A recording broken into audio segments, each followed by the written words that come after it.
जय हिंद दोस्तों।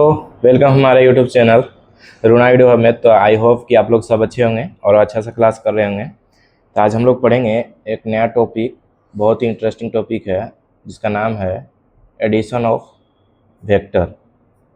मतलब वेक्टर को ऐड के इस रूप में हम लोग करते हैं। जैसे मान लीजिए a vector A is equal to 2i cap plus 3j cap plus 5k cap और vector B is equal to 3i cap plus 4j cap plus k cap. तो बोलेगा कि वेक्टर ए और वेक्टर बी को ऐड कीजिए। तब देखेंगे कि ऐड जो होता है वो लाइक वेक्टर के साथ, मतलब आई वाला के साथ हो जाएगा और जे वाला के साथ के मतलब 2 और 3 कितना हो जाएगा 5i cap plus 4 3 7j cap plus 5 और 6k कैप। मतलब यहाँ से हम लोग ये पता चला कि जितना भी एक्स एक्स एक्स है, मतलब आई है उसको ऐड करते हैं और जे वाला के साथ ऐड करते हैं और के वाला के साथ। मतलब आप लिख सकते हैं, मान लीजिए कि एक vector A is equal to A X I है प्लस बी ए वाई लिख देते हैं, ए वाई जे है प्लस ए जेड के कैप है। और इसी तरह से वेक्टर बी इजक्वल टू लिखेंगे B x I cap plus B Y J cap plus B Z के कैप। और भी लिख सकते हैं, सी के लिख सकते हैं सी x I cap plus C Y J cap plus C Z के कैप। तो हम लोग जो ऐड क्या करते हैं, सभी एक्स एक्स वाला को जो ले लेते हैं और सभी वाई वाई को ले लेते हैं और ये सभी जे जेड वाला ले लेते हैं। मतलब यहाँ से रिजल्टेंट इजक्वल टू लिख सकते हैं कि A X plus B X plus C X, किस में एक्स में, तो यहाँ पे लिखेंगे रिजल्टेंट ऑफ एक्स। तो सारा का मैग्नीट्यूड ले रहे हैं तो यहाँ पे भी मैग्नीट्यूड आएगा। तो R Y is equal to A Y plus B Y plus C Y. उसी तरह से R Z is equal to A Z plus B Z plus C Z.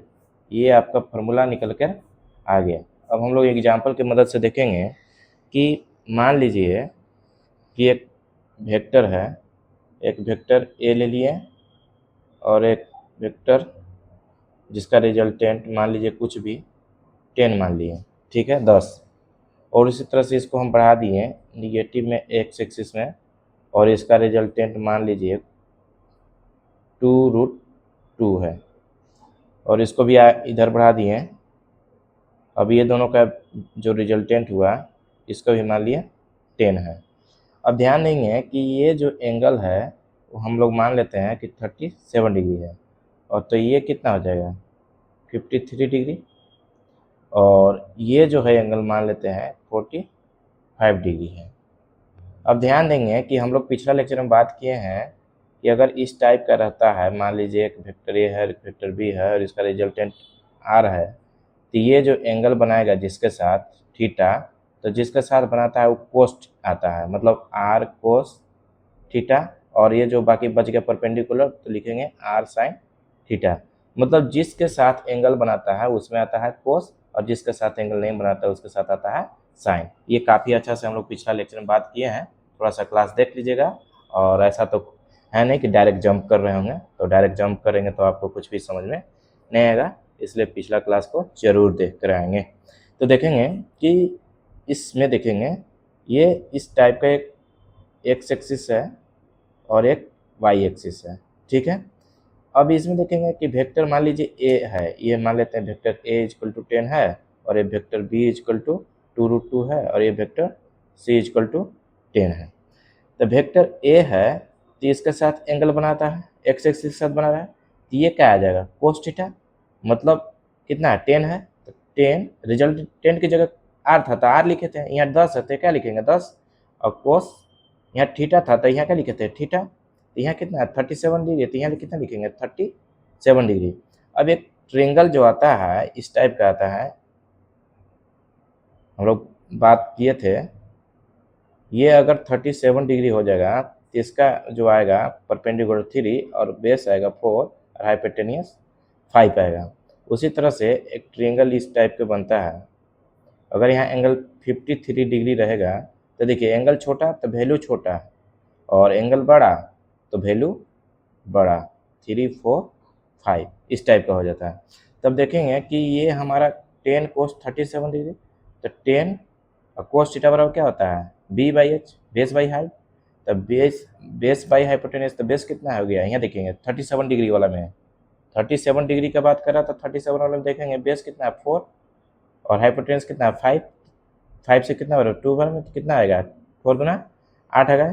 मतलब इसका जो होगा ए वेक्टर ए का एक्स एक्सिस में देखेंगे यहाँ से, मतलब आप लिख सकते हैं ए एक्स का मान निकालिए और ए वाई का मान निकालिए और ए जेड का मान निकालिए। उसी तरह से बोल सकते हैं आपका कि बी एक्स का मान निकालिए और बी वाई का मान निकालिए और बी जेड का मान निकालिए। तो देखेंगे कि ए एक्स का मान कितना आया प्लस में 8, ए वाई, अब ए वाई मतलब वेक्टर ए है और इसका कंपोनेंट वाई एक्सिस में देखेंगे, तो ये देखेंगे ये जब कोस थीटा आया तो ये क्या आ जाएगा साइन, तो मतलब 10 साइन 37 डिग्री। अब 37 डिग्री 10 इंटू साइन थीटा बराबर क्या होता है पी बाई एच, मतलब परपेंडिकुलर बाई हाइपोटेनियस। तो देखेंगे परपेंडिकुलर क्या है 3, मतलब लिखेंगे 10 इंटू 3 बाई 5, तो 5 से 2 बार में, तो कितना आ जाएगा 2 तिहाई 6, मतलब ए वाई का मान कितना आ जाएगा 6 प्लस में। अब ए जेड का मान देखेंगे, ए जेड अभी रुक जाइए, अब ए जेड तो है नहीं यहाँ पे, तो ए जेड का मान तो निकलेगा नहीं। अब उसी तरह से निकालेंगे बी एक्स, तो बी वेक्टर बी है, तो वेक्टर बी है और एक्स एक्सिस ये है और एक्स एक्सिस ये है, तो ये तो निगेटिव वाला एक्स एक्सिस है और ये एंगल किसके साथ बना रहा है इसके साथ, तो ये 2√2 कोस कितना आ जाएगा 45 डिग्री और बाकी परपेंडिकुलर के साथ कितना आ जाएगा साइन साइन थीटा, तो साइन कितना 45, तो 2√2 यहाँ पे देखेंगे दिखा देते हैं 2√2 और कोस 45 डिग्री है, तो 2√2 और कोस 45 डिग्री का मान कितना होता है 1/√2, √2 से √2 कैंसिल मतलब 2 आया, लेकिन ये माइनस में आएगा तो इसलिए लिखेंगे बी एक्स का कितना में -2।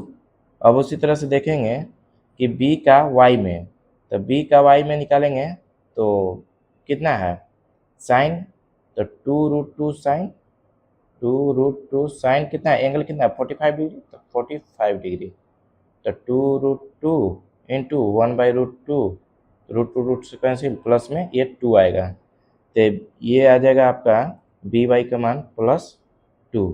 अब देखेंगे इसी तरह से बी जेड तो है ना क्योंकि जेड एक्सिस का बात कर रहा ही रहा है, तो इसी तरह से लिखेंगे सी एक्स इक्वल टू और सी वाई इक्वल टू, तो सी एक्स वेक्टर सी क्या है यहाँ है 10 है और इसके साथ एंगल बना रहा है, मतलब ये कोस थीटा आ जाएगा, तो कोस कितना 53 डिग्री, मतलब ये आ जाएगा 10 कोस 53 डिग्री और ये क्या आ जाएगा 10 साइन 53 डिग्री। तो 10 कोस देखिएगा 10 कोस 53 डिग्री का मान निकालेंगे जब, तो 10 इंटू कोस थीटा बराबर क्या था बेस बाई हाइपोटेनस, 53 डिग्री में बेस कितना है 3, तो 3 अब हाइपोटेनस कितना है 5, तो 5 से 2 बार में, तो कितना हो जाएगा 2 तिहाई 6 हो जाएगा, प्लस में 6 आएगा क्योंकि एक्स एक्सिस है, तो सी एक्स प्लस 6 आ गया।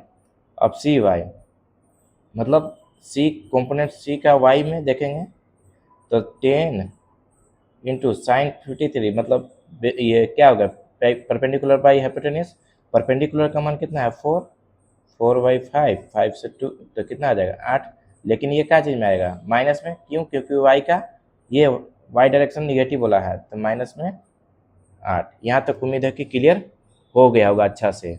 तब देखेंगे ऐड करेंगे कि रिजल्टेंट ऑफ एक्स एक्सिस में, तो सारा के एक्स एक्सिस वाला जोड़ेंगे, मतलब ए एक्स को भी जोड़ेंगे बी एक्स को भी जोड़ेंगे सी एक्स को भी जोड़ेंगे, मतलब A X plus B X plus C x.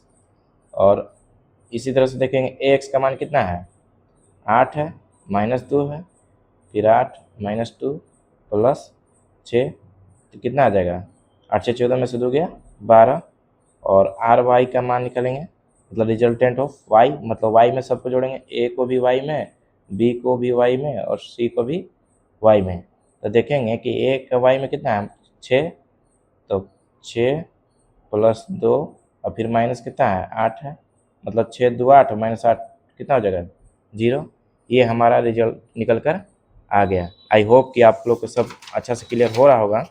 अब देखेंगे नेक्स्ट बात करते हैं अच्छा से कि मान लीजिए कि अभी हम लोग देखें कि वेक्टर r इक्वल टू आप जोड़ें A X plus A B X plus C X, ये जोड़ें और ये एक्स एक्सिस में जोड़ें। उसी तरह से y में वेक्टर r को जोड़ें तो A Y plus B Y plus C Y. तब ये बात कीजिए कि जब ये एक्स एक्सिस में है और ये वाई एक्सिस में है, मतलब आई कैप और जे कैप, तो मतलब आप इसको लिख सकते हैं vector R is equal to R X I cap plus R Y J cap है। ऑर्थोगोनल में हम लोग बात किए हैं। अब बोलेगा कि इसका मैग्नीट्यूड फाइंड कीजिए, तो magnitude of vector R equal to यहाँ भी लिख सकते हैं आर जेड के कैप लिख सकते हैं, आगे बढ़ा सकते हैं। मैग्नीट्यूड निकालने के लिए बोलेगा, तो मैग्नीट्यूड निकालने के लिए हम लोग थोड़ा सा सीखे हैं पहले कि जो भी दिया रहेगा उसको क्या करेंगे स्क्वायर करेंगे, मतलब यहाँ मैग्नीट्यूड ये रहेगा और मैग्नीट्यूड यहाँ पे कुछ भी दिया रहेगा।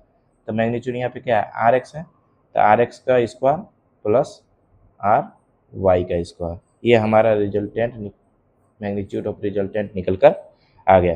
तो पूछेगा कि डायरेक्शन भी फाइंड कीजिए, क्योंकि डायरेक्शन की बात करेगा। तो मान लीजिए कि इस टाइप के देखेंगे, ये हो गया वेक्टर आर एक्स हो गया और वेक्टर आर वाई हो गया और इसका रिजल्टेंट आर हो जाएगा। इसको पैरेललोग्राम की मदद से भी बना सकते हैं।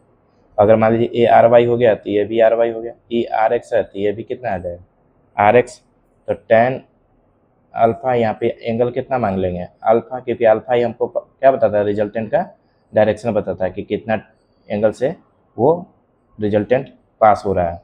तो देखेंगे टेन थीटा बराबर, मतलब टेन थीटा बराबर क्या होता है परपेंडिकुलर बाई बेस। तो परपेंडिकुलर कौन सा है ये है आर वाई बट्टा, अब इस ट्रायंगल की बात कर रहे हैं तो परपेंडिकुलर आर वाई हो गया और ये क्या है आर एक्स। ये हमारा डायरेक्शन निकल कर आ गया। डायरेक्ट आप याद रख सकते हैं, बहुत ही इंपॉर्टेंट ये है कि R Y by R X, मतलब इसका आर वाई और ये आर एक्स।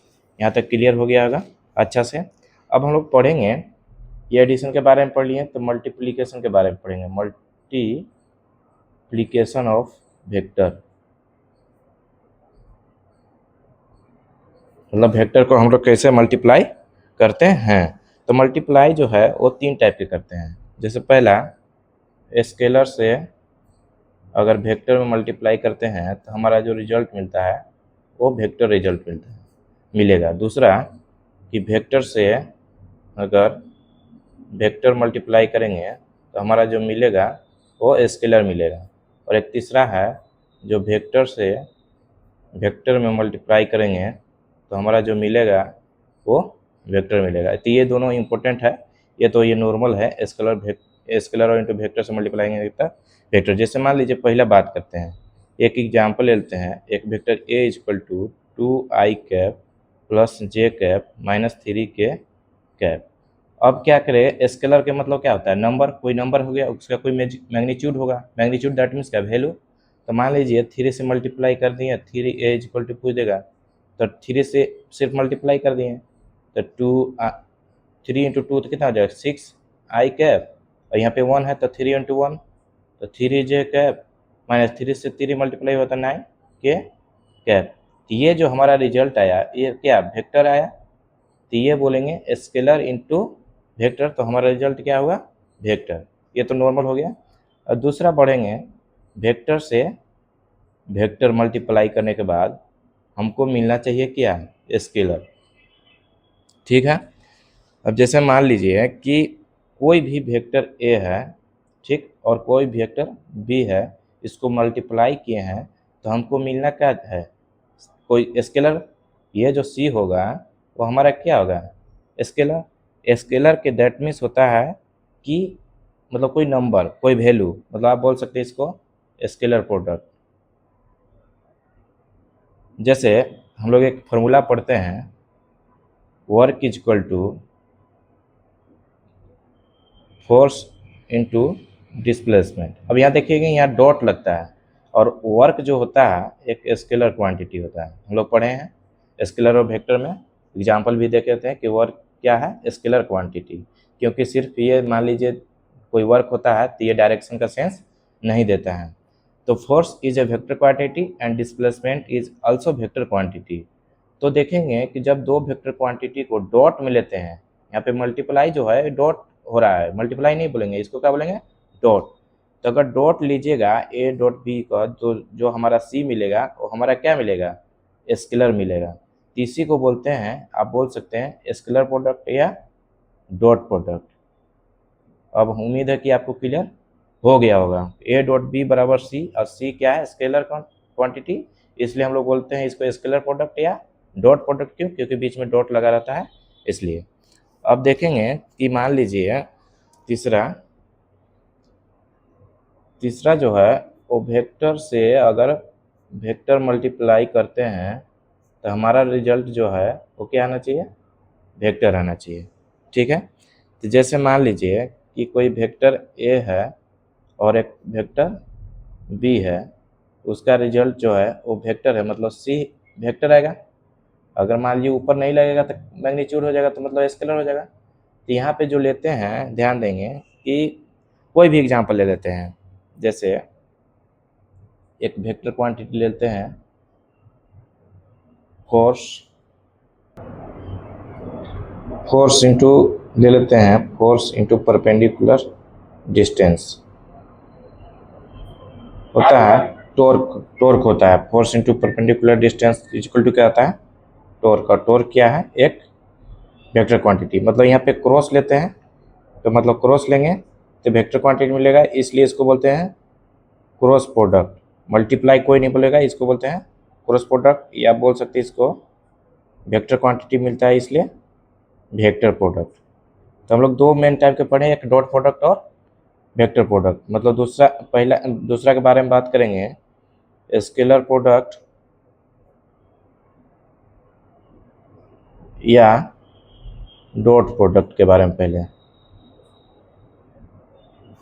तो स्केलर प्रोडक्ट जैसे मान लीजिए कि A dot B is equal to क्या मिला था, सी। तो सी क्या था, स्केलर। अब मान लीजिए कि एक कोई वेक्टर ए है, ये मान लीजिए, और एक वेक्टर बी है, और दोनों के बीच में कुछ एंगल बन रहा है, तो क्या है, थीटा है।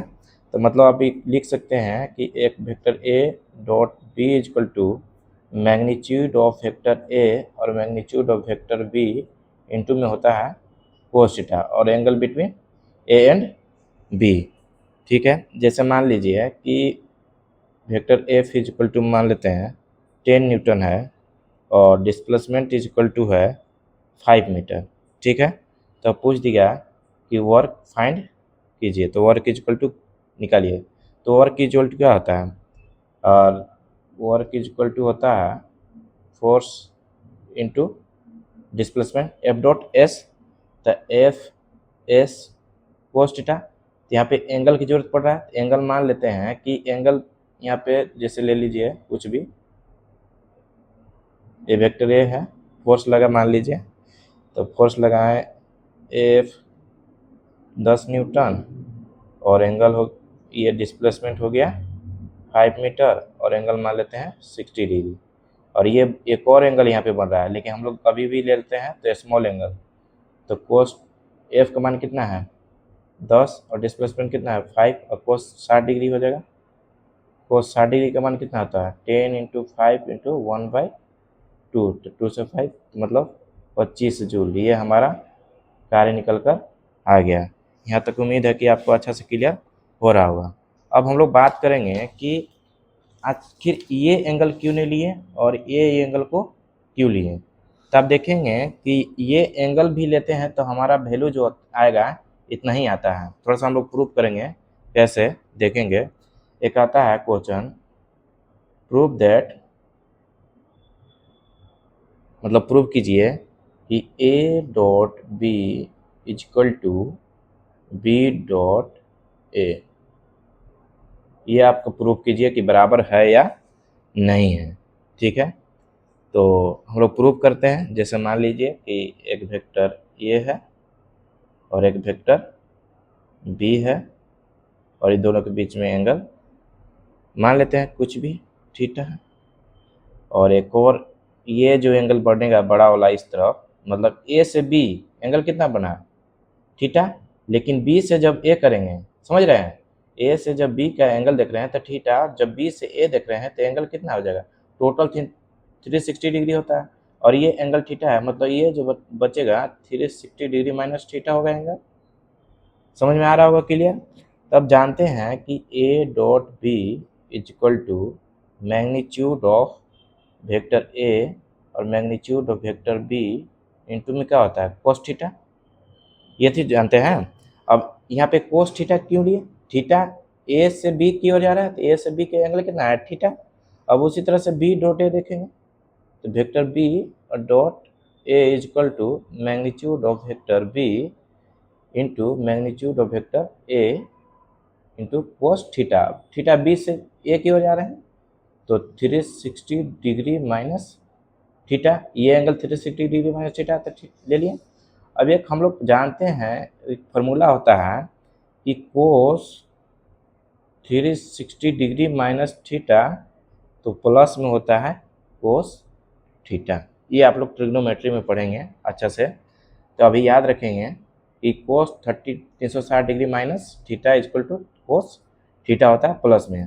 तो मतलब आप देखेंगे कि P A cos 360 degree minus theta कितना हो जाएगा कोस थीटा, मतलब बी ए इंटू क्या आ जाएगा कोस थीटा। अब देखेंगे B dot A dot B बराबर कितना आया था ए बी कोस थीटा और बी डॉट ए बराबर क्या है बी ए कोस थीटा, मतलब दोनों का वैल्यू क्या है सेम है, क्योंकि मैग्नीट्यूड से मल्टीप्लाई बी से ए कीजिए चाहे ए से बी, तो बात तो एक ही है। तो इसलिए हम लोग बात करेंगे कि A dot B is equal to B dot A होता है। ए हमारा प्रूफ हो गया। ये बहुत ही इंपॉर्टेंट है, ये एग्जाम में बहुत बार पूछ चुका है, इसलिए आप डायरेक्ट याद रखेंगे, ठीक है। अब जैसे इसी में हम लोग बात कर लेते हैं, अब एंगल के बारे में बात हो गया तो ऑर्थोगोनल के बारे में। वैसे भी तो ऑर्थोगोनल हम लोग थोड़ा बहुत पढ़े हैं, जैसे ऑर्थोगोनल वेक्टर, ऑर्थोगोनल मतलब क्या था परपेंडिकुलर वेक्टर, ठीक है। जैसे देखेंगे कि मान लीजिए ये एक्स एक्सिस है और ये वाई एक्सिस है और ये जेड एक्सिस है। एक्स एक्सिस में जो वेक्टर होता है आई और एक जे और एक के वेक्टर होता है, जिसका मैग्नीट्यूड क्या होता है आई का भी 1 होता है जे का के का, क्योंकि तीनों का यूनिट वेक्टर बोलते हैं और यूनिट वेक्टर के मैग्नीट्यूड कितना होता है 1 होता है।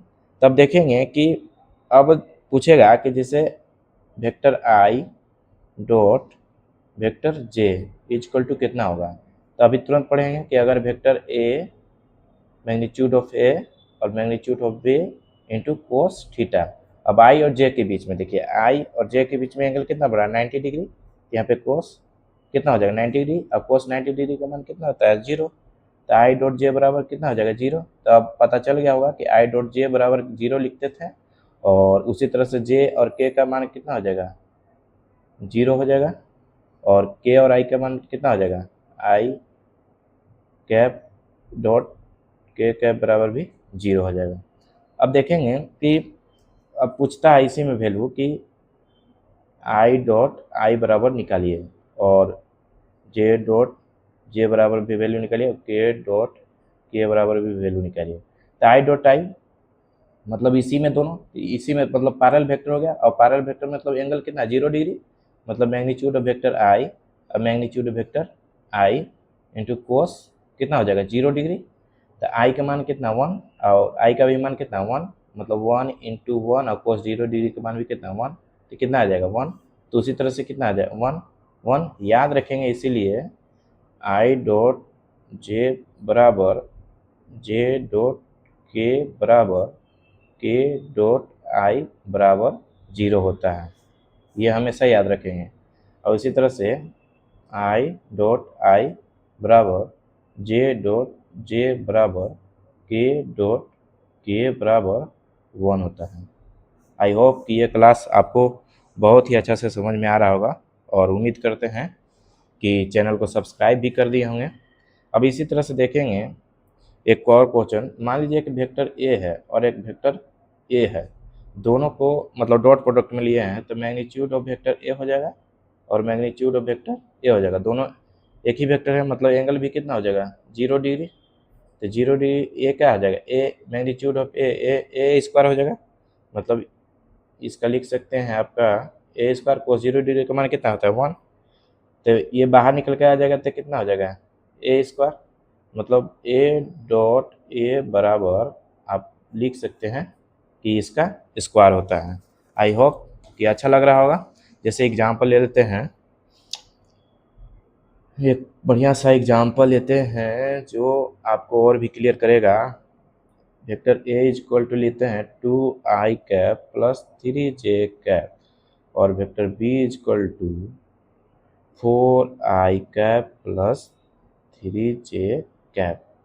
ये दे देगा, बोलेगा कि find A dot B is equal to what. तब देखेंगे ए डॉट बी निकालेंगे तो vector A dot B is equal to होगा, वेक्टर ए की जगह क्या है 2i प्लस 3j डॉट और क्या है 4i cap plus 3j cap.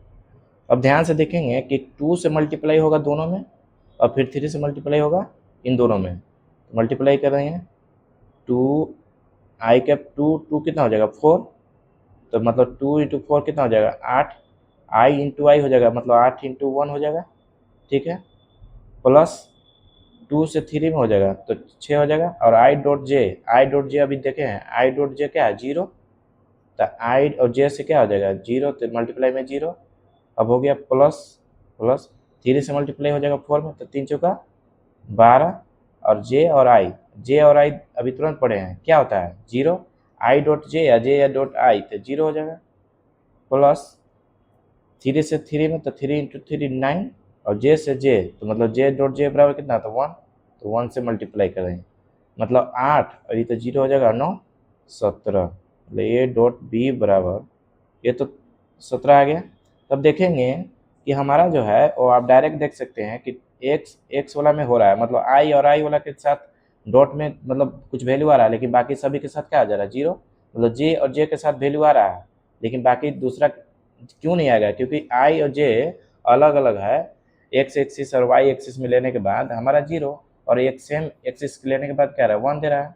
मतलब आप शॉर्ट में एक फॉर्मूला लिख सकते हैं कि A dot B is equal to A X B X, मतलब ए में जो एक्स हो रहा है और बी का जो हो रहा है एक्स में ही आ रहा है वैल्यू, और ए वाई बी वाई, और इसी तरह से लिखते हैं सी वाई सी एक, मतलब सी जेड जो भी लिख सकते हैं। मतलब ए का लिए हैं तो सी तो आएगा नहीं, तो ए जेड और बी जेड आ जाएगा, ठीक है। जैसे मान लीजिए कि अभी क्या था वेक्टर ए इक्वल टू क्या था जी 2i cap plus 3j cap था और वेक्टर बी इक्वल टू कितना था देख लेते हैं 4i cap plus 3j cap 4i cap plus 3j cap ये था।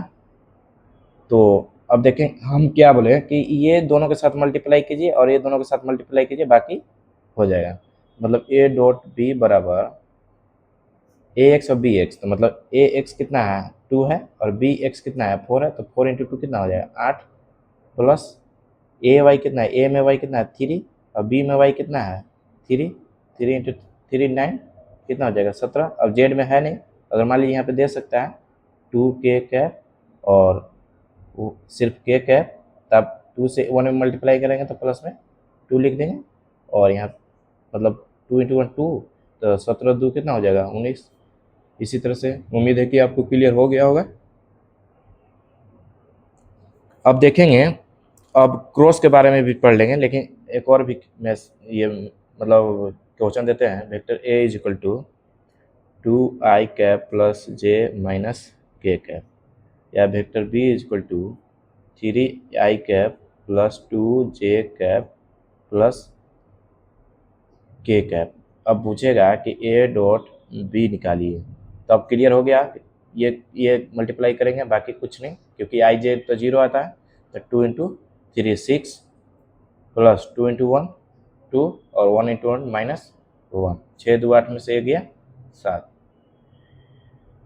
क्लियर हो गया होगा यहाँ पे। और भी इस तरह से क्वेश्चन लिख सकते हैं, जैसे क्वेश्चन लेते हैं, एनसीईआरटी का क्वेश्चन है, if a vector 2i cap plus 3j cap plus 8k cap is perpendicular hints दे दिया, याद रखिएगा। परपेंडिकुलर दैट मीन्स क्या, 90 degree angle to the vector 4i cap minus 4j cap plus alpha k cap, then the value of alpha is, option A -1, option B 1/2, C -1/2, D 1। आप खुद से try कीजिएगा और बनाने का कोशिश कीजिएगा, क्योंकि मतलब एग्जाम में आता है। पॉज करके हम सॉल्व कर देते हैं, यहाँ पे सॉल्यूशन करते हैं, देखेंगे क्वेश्चन क्या बोल रहा है। इफ़ ए वेक्टर, मतलब यदि एक vector 2i cap plus 3j plus 8k, मतलब मान लेते हैं कि vector A equal to 2i cap है प्लस 3j कैप है और प्लस 8k कैप है, इस परपेंडिकुलर, मतलब क्या है, परपेंडिकुलर है टू द वेक्टर इतना, मतलब vector B is equal to 4i cap minus 4j cap plus alpha K cap, then the value of alpha, मतलब अल्फा का मान फाइंड कीजिए। तो आप लोग जानते हैं कि A dot B is equal to क्या होता है, 0 कब परपेंडिकुलर होता है तब, क्योंकि एंगल 90 डिग्री था, एंगल 90 डिग्री अभी तुरंत पढ़े कि 0 हो जाता है, तो 0 हो जाएगा। तो और ए डॉट बी निकाल दीजिए, मतलब 2 से 4 में है तो 8 हो जाएगा, 8 इंटू 1 और माइनस कितना होगा, 4 3 12 इंटू 1 प्लस 8 अल्फा हो जाएगा, 8 से अल्फा बराबर 0, तो ये -4 बचेगा तो उधर जाके प्लस में, तो अल्फा बराबर 4/8, मतलब 1/2। आंसर सही आ गया। आई होप कि आप लोग चैनल को सब्सक्राइब कर दिए हैं, और चैनल वीडियो अच्छा लगेगा तो लाइक भी कीजिए और शेयर भी कीजिए। जय हिंद।